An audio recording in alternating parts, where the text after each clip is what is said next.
There's a piece of gear that almost everybody in the outdoors has owned. Fleece. For decades, it's been one of the default layers for hiking, backpacking, camping, hunting, skiing, even just everyday life. And for a long time, that made sense. But I think something is changing, and not in a way that most people have really noticed yet. Because in the world of active outdoor clothing, traditional fleece is slowly being replaced. Not because it suddenly became bad, not because it stopped working, but because a newer style of insulation is solving a problem that fleece never solved all that well. And once you understand that problem that I'm talking about, you start to look at your layering system completely different.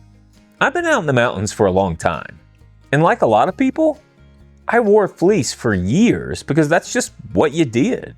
If it was cold, you threw on a fleece. Simple. But over time, especially in places like Colorado, where you can go from freezing wind to steep climbs to sweaty descents in the same day, I started realizing something. A lot of times, fleece felt amazing when I wasn't moving. And then it was kind of annoying when I was, because it was too warm when I pushed hard, or not warm enough when conditions changed. And always part of this cycle where you were taking layers on and off all day long. That's when I started noticing that more hikers, runners, and mountain athletes were moving over to a different kind of mid-layer. And this is the part that I think most people miss. The problem was never really warmth. The problem is how the warmth behaves when you move. Because when you're outdoors, especially in the mountains, the goal isn't usually to be as warm as possible. The goal is to stay in that sweet spot where you're normally warm enough without sweating yourself into a major problem. That matters because once you get wet from sweat, especially in cold and changing temperatures, now your layers have to manage moisture too. And this is where the whole conversation starts to shift. A lot of traditional fleece is built around the idea of trapped warmth and comfort. And it still does that really well. But newer active insulation pieces are increasingly being built around something else. Thermoregulation while moving. Polartec describes alpha as heat regulating, moisture resistant, fast drying, and designed to layer comfortably with other fabrics.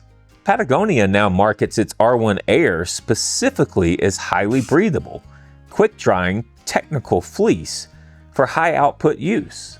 Norona describes its alpha pieces as offering superb breathability and says they work best with an outer layer in wind, while its more traditional fleece pieces are positioned as versatile all-around mid-layers.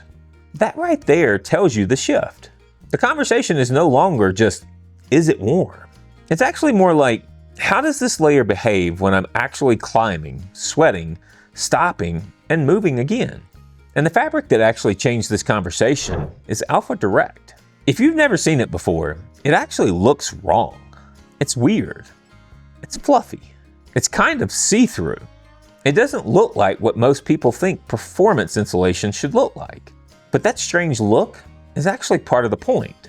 Alpha Direct was designed to release excess heat and dry fast while still giving you meaningful insulation.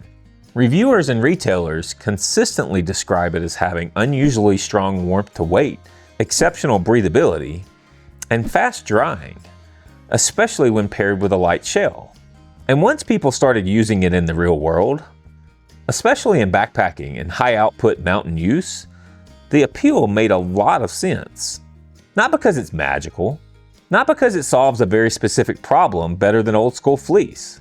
Here's the simplest way I can explain it. Traditional fleece often works best when you want one layer that feels warm, durable, comfortable, and simple. But alpha style layers start to make more sense when your day looks like this. You've got a cold trailhead, hard uphill climb, windy ridge, maybe a quick snack stop, then you're moving again, the weather changes, the sun comes out, then clouds roll back in. That stop and go rhythm is where a lot of people start feeling like their old layering system just isn't keeping up. Because if your layer traps too much warmth while you move, then you sweat more. If it holds on to too much moisture, then you cool off harder when you stop. And if it's not adaptable, you spend the whole day micromanaging clothing instead of enjoying the hike. That's why Alpha Direct has become so attractive to hikers and runners who care about active comfort. It's even widely praised for being unusually breathable, drying quickly, and offering strong warmth for the weight. But it works best as a part of a system versus just a standalone answer. And I think that's the real shift. People aren't just buying warmer layers. They're buying a better system. Now, just to be clear, I'm not saying that traditional fleece has stopped being useful, because it didn't. Traditional fleece is still easier to understand. It's usually more durable. It's definitely more affordable. And honestly, for casual wear or lower output usage, it could still be a great choice. Reviewers still describe standard and grid fleeces as versatile, durable, and solid all-around options, even while noting that Alpha Direct pushes breathability and warmth to weight farther for active use. But here's where it can start to feel outdated. It was built for a time when most people weren't obsessing over weight, moisture management, and dynamic performance the way that they do now.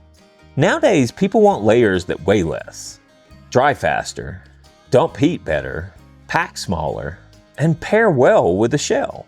That's exactly why you're seeing brands and gear conversations move towards breathable technical fleeces and active insulation. Patagonia explicitly positions R1 Air as its most breathable fleece for high output activity, while Norona calls its Alpha 120 one of its best warmth to weight and moisture transport layers, but also warns that it needs an outer layer in the wind. Even Outdoor Vitals has created this amazing hybrid fleece that works really well when you're being active. Now, none of this means that the fleece is dead. It just means that the standards are changing. It's being replaced in certain outdoor uses because something more specialized came along and did that job better. That's what happens with gear. The old thing doesn't become useless. It just stops being the best answer. And that's probably the part that people are going to argue with. Because for a lot of us, fleece feels tried and true. Now let me say the part that keeps this video honest. Alpha Direct is not automatically better for everybody. It's got some real downsides. It can be fragile. It's got very little wind resistance on its own. It usually makes the most sense when it's paired with a shell. And some people are going to hate the look and feel of it compared with a normal fleece. Those trade-offs are consistently noted by reviewers and brands themselves. So if your outdoor life is mostly easy hikes, hanging around camp, wearing one jacket around town, or just wanting a dependable do-everything layer, then traditional fleece may actually make more sense for you. If your priority is active performance in changing conditions, then traditional fleece is no longer the king that it once was. That's a very different statement, but I think it's the right one. Because this isn't about ultralight nerds arguing over obscure fabrics. It reflects a change in how outdoor clothing is being designed, from static warmth to dynamic comfort. From something like put this on because you're cold, to wear this because conditions are changing and your body is working. That applies to hikers, trail runners, hunters, skiers, fast packers, even people who run hot and who are just tired of changing layers all the time. So here's my take. I don't think fleece is gone. I don't think that everybody should stop buying it. And I definitely don't think that Alpha Direct is some magic fabric that solves all the problems that we have in the outdoors. But I do think that the old assumption that fleece is the obvious best mid-layer for active mountain use is getting weaker every year. And I think more people are going to realize that over the next few years, especially as they try more breathable systems and start noticing how much better they handle sweat, changing temperatures, and long days on trail. So no, fleece isn't dead. But if you're paying attention, it's pretty clear. It's slowly being replaced. And most people haven't even really noticed. Now I want to hear from you. Do you still think that traditional fleece is the still best all-around option? Or do you think that breathable active insulation is already starting to take over? Drop a comment below and let me know what camp you're in. And if you're new to backpacking and still trying to figure out all the gear that you need and how to get started successfully on your first trip, then I've created a beginner's backpacking starter kit that helps you get out and be successful on your first trip. I'll make sure to put it in the links below. As always, guys, I hope this was useful for you, and hopefully I see you guys out on the trail.